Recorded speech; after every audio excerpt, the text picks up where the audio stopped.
पिछले कुछ समय से ये साफ देखा जा रहा है कि जर्मनी की तरफ से भारत के लिए कुछ ऐसे कदम उठाए जा रहे हैं और ऐसी स्टेटमेंट सामने आ रही हैं कि जिनको सुनने के बाद भारतीय लोगों में जर्मनी के खिलाफ नाराजगी बढ़ती जा रही है। और ये पब्लिक ओपिनियन कह लो या फिर परसेप्शन बनते जा रहा है कि जर्मनी भारत को नहीं चाहता है या भारत को पसंद नहीं करता है। फिर चाहे कोविड-19 की वैक्सीन के ऊपर से पेटेंट प्रोटेक्शन हटाने वाले भारत के प्रपोजल को WTO में ब्लॉक करना हो या फिर पूरे के पूरे यूरोपियन यूनियन में भारत के मेडिकल एक्सपोर्ट्स को प्रभावित करने की कोशिश करनी हो या भारत के वर्ल्ड फार्मेसी बनने के पीछे यूरोप को बताना हो, जर्मनी ने पिछले कुछ दिनों में भारत के साथ अपने टाइज को बड़ा सेटबैक पहुंचाया है। और ये सब कम था कि जर्मनी ने बौखलाहट में भारत के खिलाफ नया प्रोपेगेंडा शुरू कर दिया है। और जो ये प्रोपेगेंडा शुरू किया है इससे भारतीय लोगों के प्रति पूरी दुनिया में घृणा और भेदभाव पैदा हो सकता है। दरअसल रॉयटर्स के हवाले से मीडिया रिपोर्ट सामने निकल कर आ रही है कि जर्मनी की पब्लिक हेल्थ एजेंसी के चीफ लॉथर वाइलर ने पिछले कल ये ऐलान किया है कि भारत में जो कोविड-19 का नया वेरिएंट पाया गया है उसके खिलाफ कोविड-19 की वैक्सीन भी कम इफेक्टिव यानी कम प्रभावी साबित हो सकती हैं। मतलब कि जो भारत में कोविड-19 का नया वेरिएंट पाया गया है वो इतना घातक और खतरनाक है कि उस पर तो कोविड-19 की वैक्सीन भी काम नहीं कर पाएंगी।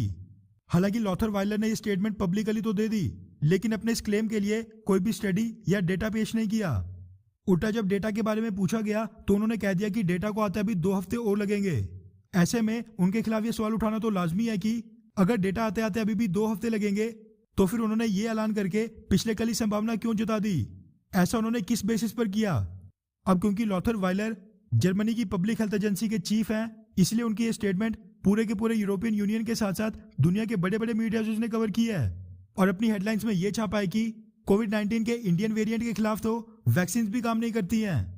वैसे सुनने में तो आपको ये बड़ी छोटी सी बात लग रही होगी लेकिन जिस तरह इंडिया में पाए गए कोरोना वायरस के वेरिएंट को इंडियन वेरिएंट कहना गलत है, ठीक वैसे ही लॉथर वाइलर की स्टेटमेंट भी बिल्कुल गलत थी क्योंकि इसका कोई आधार ही नहीं था। और अगर जर्मनी को कोविड-19 की इतनी चिंता है तो उसको ये पता होना चाहिए कि जो भारत में इस समय इसी वेरिएंट और सेकंड वेव के कारण हालात बिगड़े हैं, हजारों लाखों लोग मारे गए हैं और जो ये वेरिएंट दुनिया के 45 से ज्यादा देशों में फैल चुका है उसका एक बड़ा कारण जर्मनी खुद भी है।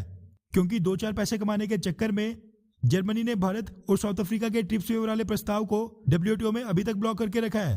अगर वो आज इस प्रस्ताव को पास होने दे तो रातों रात भारत में लाखों करोड़ों वैक्सीन मैन्युफैक्चर हो सकती हैं जो कि बेहद सस्ते दामों पर होंगी। ऐसे में उसको भारत पर उंगली उठाने का तो बिल्कुल हक नहीं है। अगर जर्मनी उस ट्रिप्स वेवर को इसी तरह ब्लॉक करके रखता है तो फिर कोविड-19 की सस्ती वैक्सीन की तेज प्रोडक्शन में और भी टाइम लगेगा और कोरोना वायरस के म्यूटेट होकर नए वेरिएंट में बदलने का भी खतरा बना रहेगा। ऐसे में इस महामारी का इलाज बस एक ही चीज है और वो है वैक्सीन। वैसे आपको बता दूं कि ये वही जर्मनी है जिसने चाइना से कोविड-19 के फैलने के बारे में आज तक एक भी सवाल नहीं उठाया, जबकि भारत में पाए जाने वाले कोविड-19 के वेरिएंट को लेकर यह भारत को पूरी दुनिया में बदनाम करने पर तुला है, जबकि कोरोना वायरस आया तो चाइना से ही है। खैर, आपको क्या लगता है कि भारतीय सरकार को जर्मनी के इस प्रोपेगेंडा को लेकर उसको एक बड़ा झटका देना चाहिए, हाँ या फिर नहीं? नीचे कमेंट करके अपनी राय जरूर बताएं।